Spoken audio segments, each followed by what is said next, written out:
folks, welcome back to Thunder Mesa Studio and this continuing series on the ON30 ON18 Calico Mountain expansion to the Thunder Mesa layout. Today's episode is all about roadbed, track, and wiring. We've got a lot of railroad to cover, so let's jump right in. Now with the benchwork and deck or sub-roadbed complete, I can begin installing the Midwest Products HO scale cork roadbed, which will support the track itself. I use yellow carpenter's glue to cement the roadbed in place, and then just some thumbtacks to hold it until the glue dries. On this side, line that up with the track coming in right along our center line there. We'll just use a few push pins, thumbtacks, to hold it in place.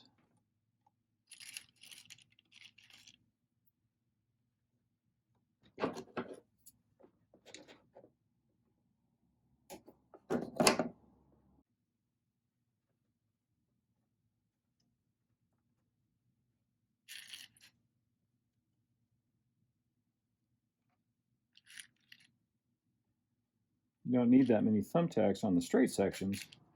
On the curves, you need quite a few more, like one about, depending on how sharp the curve is, maybe one in every inch.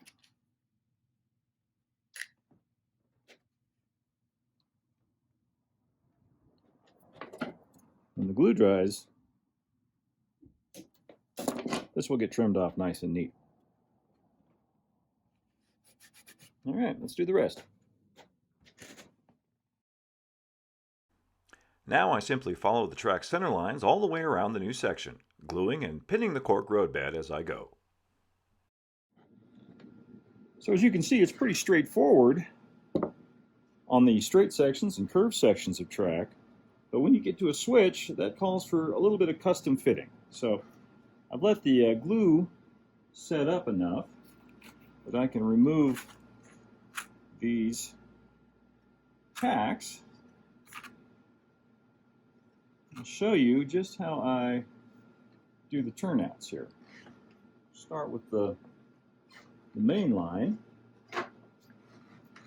You got to mark it with a Sharpie because a pencil, excuse me, is not going to show up. Mark it. It needs to be cut.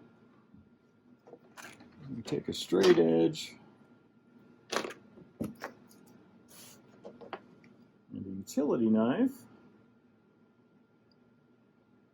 and just cut this off here. Sometimes it requires a little trial and error to get a good fit. There we go. And it just locks right down in there like that. Noticing I'm using a short piece to do this just makes it a lot easier to work with than trying to work with one of these meter long or 3 foot long pieces of roadbed.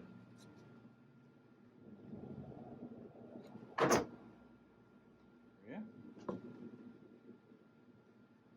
And just slide that in like that.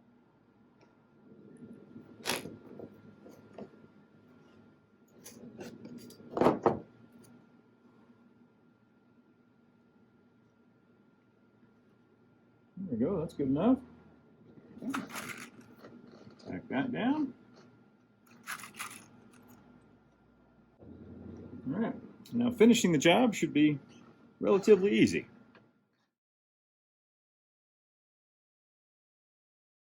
Once the glue has dried completely, all the push pins are removed.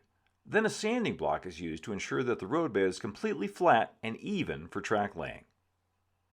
Then a little cleanup, and we're ready to lay track. When laying track, I always like to start with the turnouts wherever possible. It just makes things easier fitting everything together. But before I do that, there's a couple of things I need to do to prepare.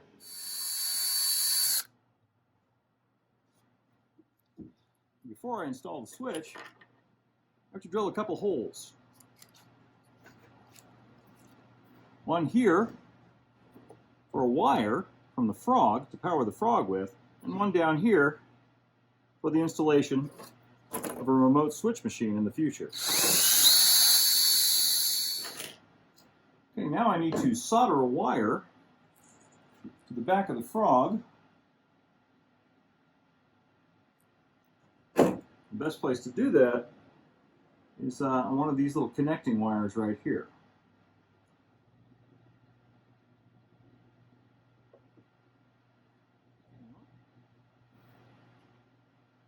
Okay, that's that.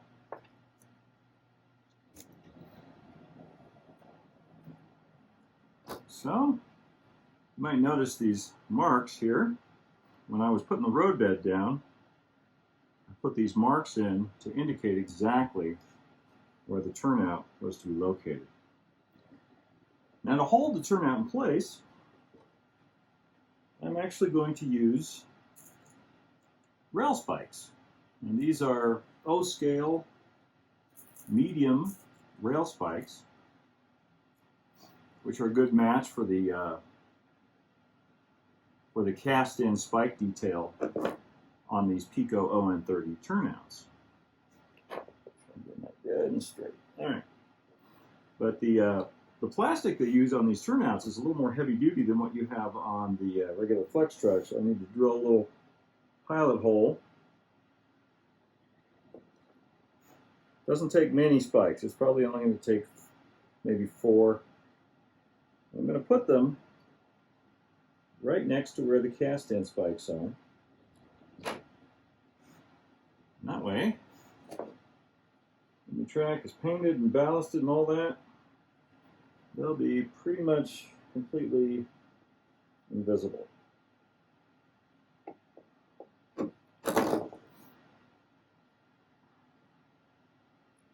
Now I'm using these Xuron spiking pliers that you can get from Micromark and other fine hobby retailers.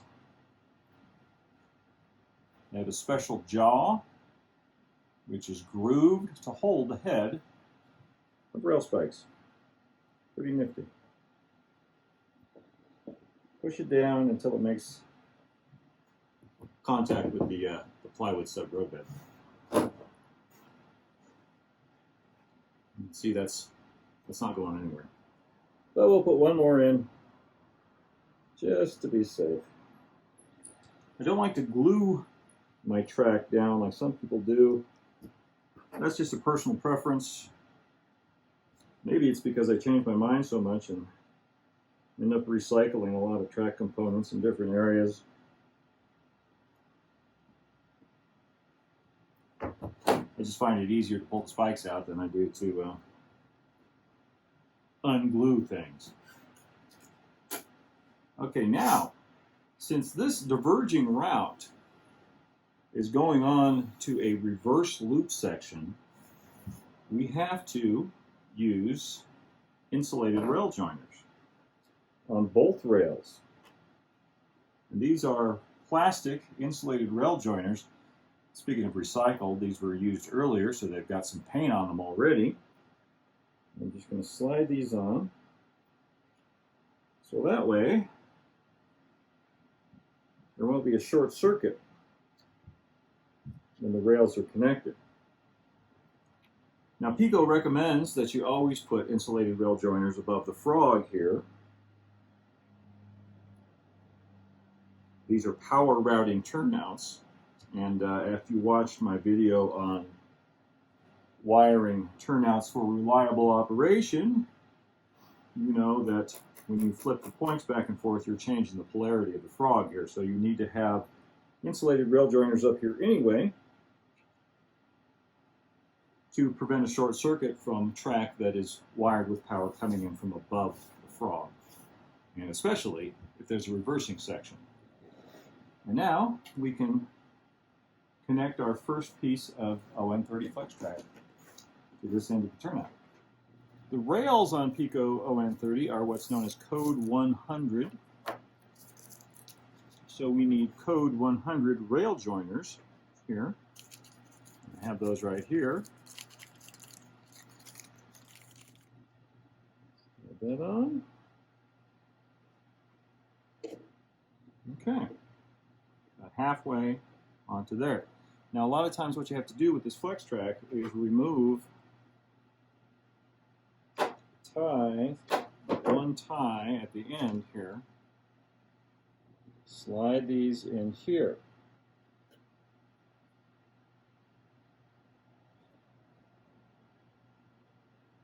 Just like that. Make sure that's nicely aligned. Most important thing is that it's going in there nice and straight in and out of the turnout.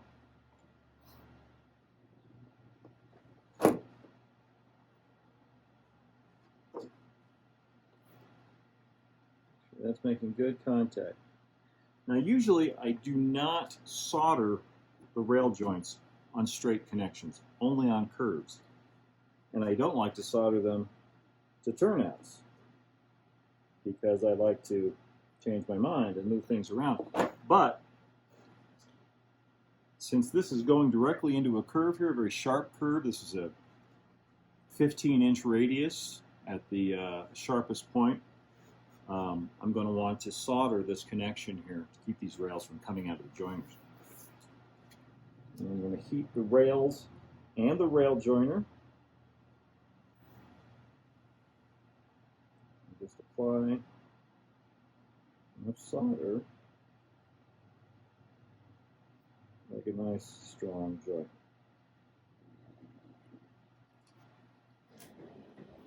Okay, now we can start bending this track around the curve, following our center line here.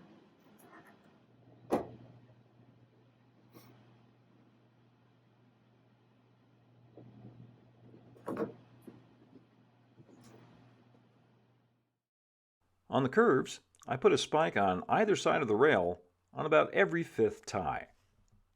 I use Xuron flush-cutting rail nippers to cut the flex track to length. I solder the joints between sections of flex track before bending and spiking them down to the shape of the curve. It's important to check your work with an NMRA HO track gauge to make sure that there are no binds or out-of-gauge spots at the joints. Now, on this straight section of track here, I am not going to solder these joints.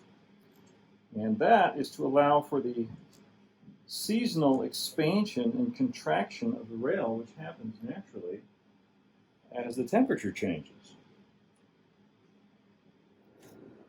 To connect two sections of layout, I'll just slide these joiners all the way back onto the rails like this.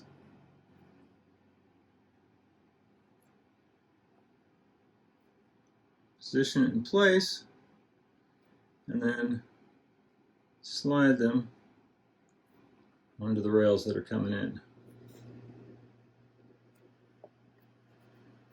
Just like that.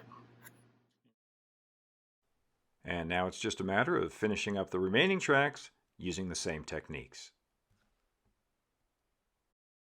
And last but not least, I go back and slide the extra cut-off ties back under the rail joints and glue them in place for a more finished look.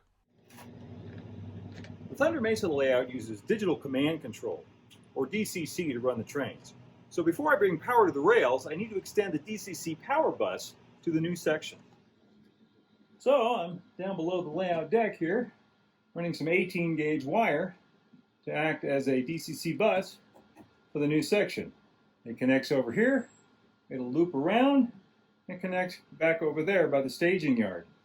Now, if you were starting a new layout, these wires would connect to your DCC base, or booster.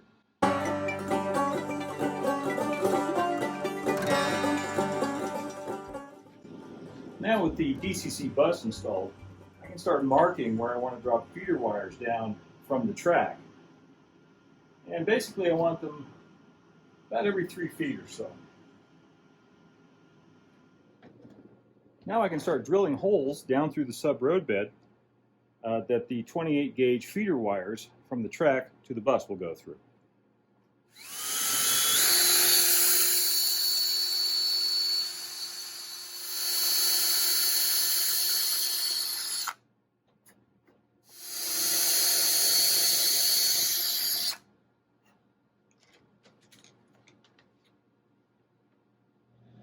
course, it's super important to keep track of which bus wire goes to which rail.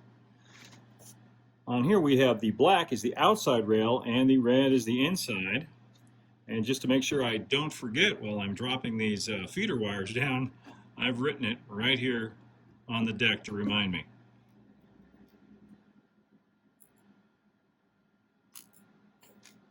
Generally you want solid copper core wire for this, for these hookups. Strip off a little bit. And you kind of bend it. See like how I'm making almost like a little loop in it. And then turn the exposed bit of wire at a right angle to the other part of the wire. And then we can just drop it down in there. And that spring action, hopefully, will hold it against the rail while we solder it in place. A little flux on there. Should be enough. Okay. Pull that down. Make sure we've got a good connection. Nice shiny solder. That'll be covered with paint later. Looks like I burnt a little bit of the tie. It smells like burning plastic in here right now. That's an occupational hazard when soldering so close to these plastic ties and when you're clumsy like I am.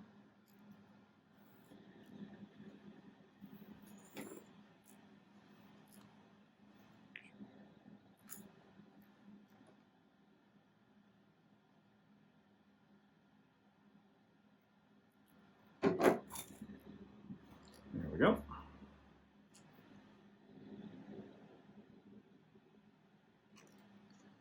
Something I often find when I'm soldering is that it would be very useful to have 3 hands. Okay, now I can do the other connections.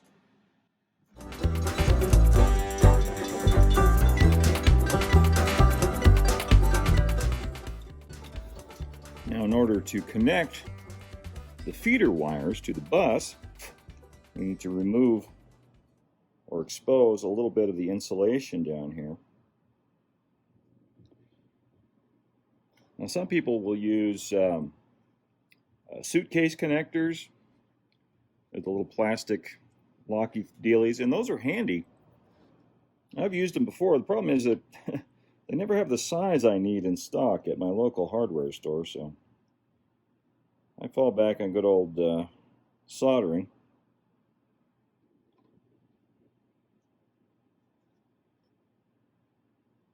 Okay.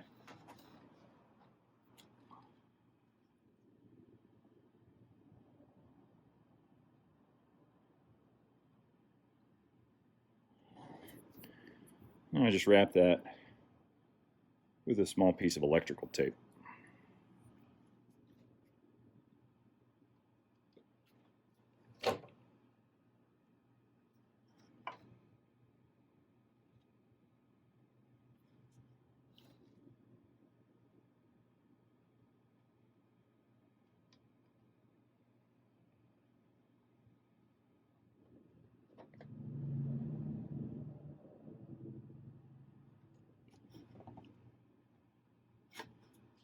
All right, let's do the next one.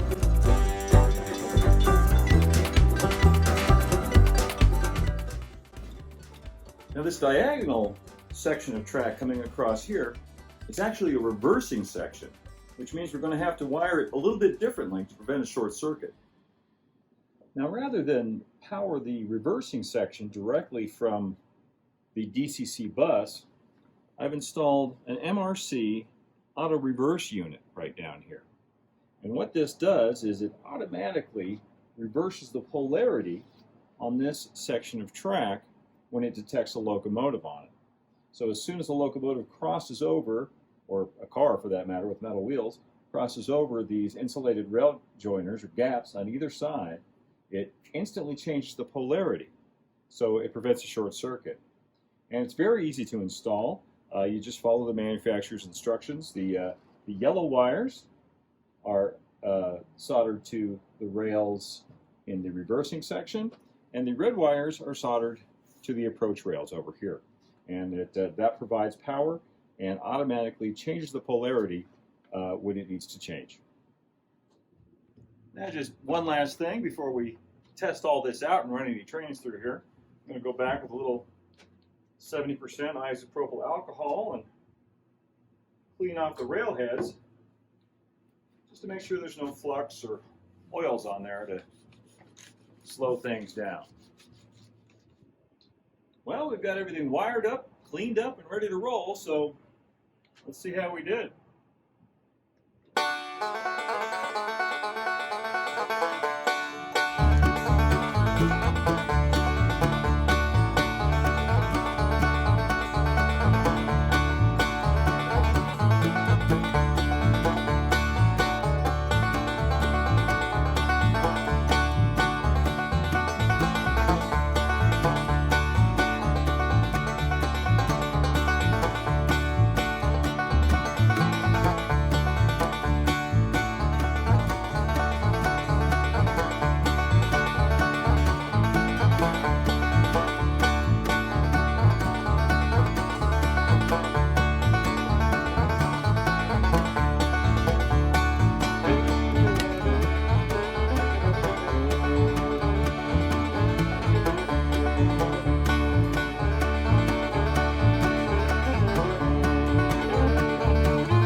In upcoming episodes of this series, we'll be adding the higher level ON18 tracks, blocking in scenery, and building and painting an all-new section of backdrop. But that's going to do it for this time. Thanks for tuning in, and as always, a huge thank you to the Thunder Mesa patrons who helped to make this project and these videos possible. You can become a Thunder Mesa patron at patreon.com/ThunderMesa. If you want to follow this series, please subscribe and hit that notification bell to be alerted when new episodes are released. Keep moving forward, amigos. Adios for now.